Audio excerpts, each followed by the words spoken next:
আসসালামু আলাইকুম সবাইকে। শাকির এগ্রো ফার্মের পক্ষ থেকে শুভেচ্ছা ও স্বাগতম। আজকে দেখাবো হাঁসকে কয়টা করে আমি এই যে নারিশের লেয়ার লেয়ার ফিড ওয়ানটা দিই।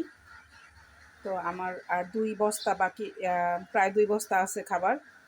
আবার আনতে হবে কারণ ঈদ আসলে দোকানগুলো বন্ধ থাকে, সেজন্য আমি আরও 4-5 বস্তা কিনে রাখবো। তো এক একটা বস্তা আমার 2750 টাকা করে পড়ে। তো দেখেন কয়টা করে দেই। এই যে এখানে নারিশের লেয়ার লেয়ার ফিড তো আসে। বিসমিল্লাহ, 1,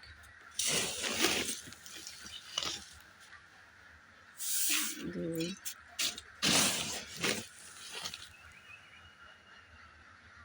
3, 4,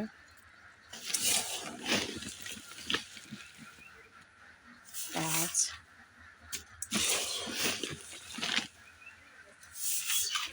6,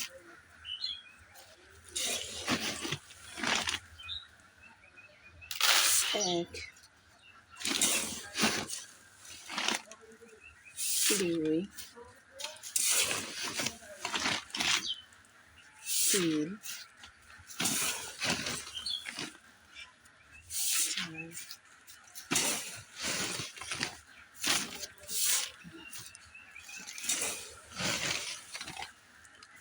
4, 6।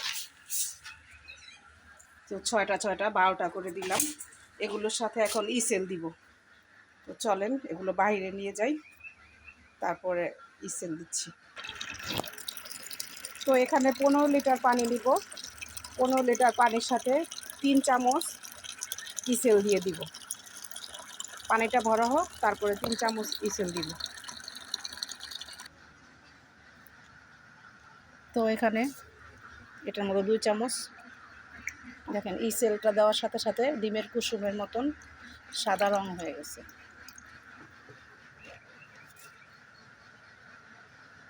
তো আরেক চামচ নিচ্ছি।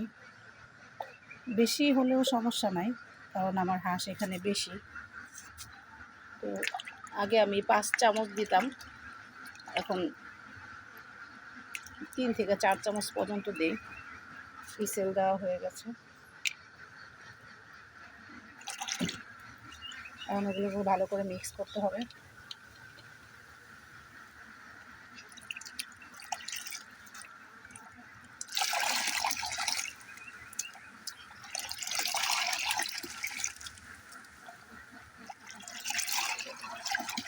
দেখছেন কীভাবে ফেনা উঠতেছে। আসলে এই ইসেলটা কী কাজ করে, আসলে আমরা যারা হাঁস মুরগি গরু ছাগল পালি সবাই জানি। ইসেলটা কাজ করে আপনার ডিমের সাইজটা বড় করে, ডিমের খোসাটা যেটা পাতলা করে ওইটা শক্ত করে, আরও অন্যান্য অনেক উপকরণ আছে।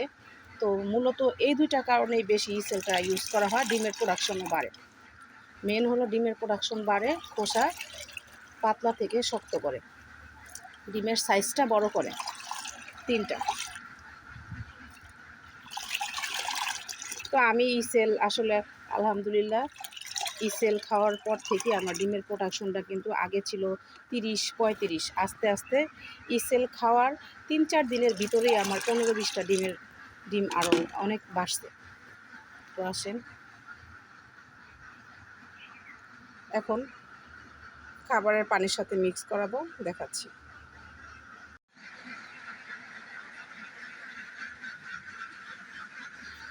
তো খাবারের এখানে 3 মগ দেওয়া হয়েছে, কারণ বালতি নিয়ে আসছি এখানে 4টা। তো এই সব পানিগুলো এখানেই দিয়ে দিব। এগুলো শুধু ইসেল মিক্স করা হয়েছে, আর অন্য কোনো মেডিসিনই দেয়নি। আর ক্যালপ্লেক্সটা দিব বিকেলে, কারণ ইসেল আর ক্যালপ্লেক্স একসাথে দিতে হয় না। ক্যালপ্লেক্সটা অনেক গরম।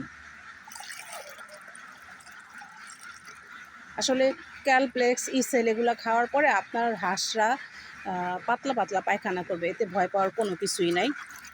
কারণ ওটা তো অনেক গরম, আর এখন এমনি ওয়েদারটাও হঠাৎ গরম হঠাৎ ঠান্ডা, সেজন্য এরকম হয়। এতে ভয় পাওয়ার কোনো কিছু নাই।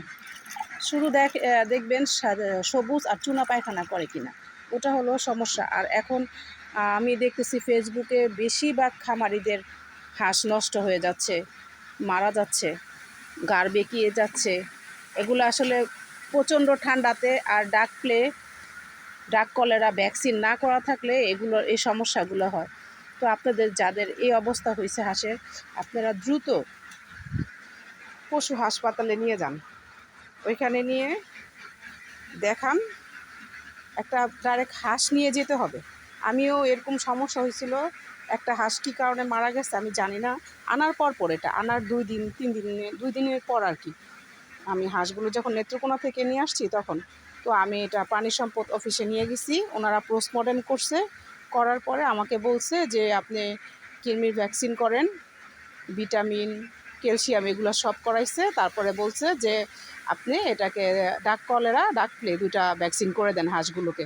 তো আলহামদুলিল্লাহ আমি হাঁসকে ওরা করছে কিনা জানি না, কিন্তু আমি আমার তরফ থেকে আমার হাঁসকে আমি আমার মতো করে একেবারে পুরা ডাক প্লে ডাক কলেরা দোনোটা ভ্যাকসিন করে দিছি। এখন বলছে ডিমের জন্য 3 মাস পর পর একটা করে ভ্যাকসিন করতে, ওইটাও আলহামদুলিল্লাহ করব, তখন আপনাদের সাথে শেয়ার করব। তো আসেন আমি হাঁসের ঘরে যাব, হাঁসকে ছাড়তে হবে। হাঁসের ঘরে আসলাম, আজকে এখন ছেড়ে দিব। আস্তে আস্তে বেরোবা, এগুলি কি আর ভদ্র হয়? আস্তে আস্তে বেরো। ইস,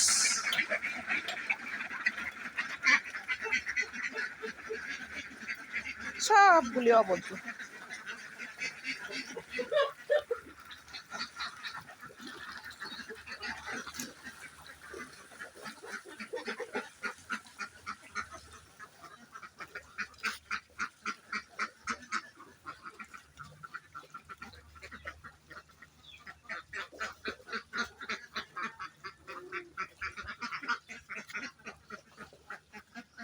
মানে মুখে খাবার নিয়ে ডাইরেক্ট পুকুরে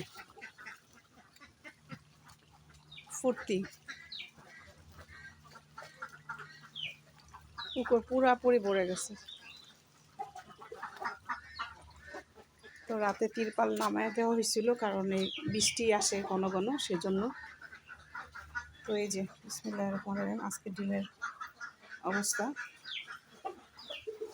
আজকে কে জানে কয়টা দেয়। এই যে জায়গায় জায়গায় ডিম ছড়ানো ছিটানো। তো আমার কোন হাঁসটা জানি 2টা 3টা হাঁসে এমন ছোট ছোট সাইজের ডিম পারে, মানে ওটা পুরাই আমার লস। কোয়েল পাখির মতন ছোট ছোট সাইজের। তো ওরা তো খাবার খায়, এই ছেলে খাচ্ছে। আর আরেকটা হাঁস এত বড় সাইজের ডিম পারে, 2টার সমান একটা মাঝে মাঝে পারে। তো আসেন কয়টা ডিম দিল দেখি। আলহামদুলিল্লাহ ডিমগুলো সব গোছানো কমপ্লিট হয়ে গেছে। আজকে ওরা 121টা ডিম পেড়েছে। তো বাদবাকি আমি 125টা পর্যন্ত পেয়েছি। তো বাদবাকি এই 4টা নিশ্চিত দিবে, এখানে ওইখানে দিবে। তো ওরা যদি একদিন ডিম কম পারে, পরের দিন আবার বেশি পারে, সেম ক্যাটাগরি। এ হলো অবস্থা। তো হাঁসের ঘরটা পরিষ্কার পরিচ্ছন্ন করে নিয়েছি, বাইরে অনেক বাতাস, সেজন্য পাখা টাকায় ভরে গেছে। এই যে ওরা। তো আজকে দেখতেছি যে আবার আমার কিছু হাঁস সবুজ পায়খানা, সাথে আবার সাদা পায়খানাও করতেছে, কারণ ওদের আবার ঠান্ডা লাগছে।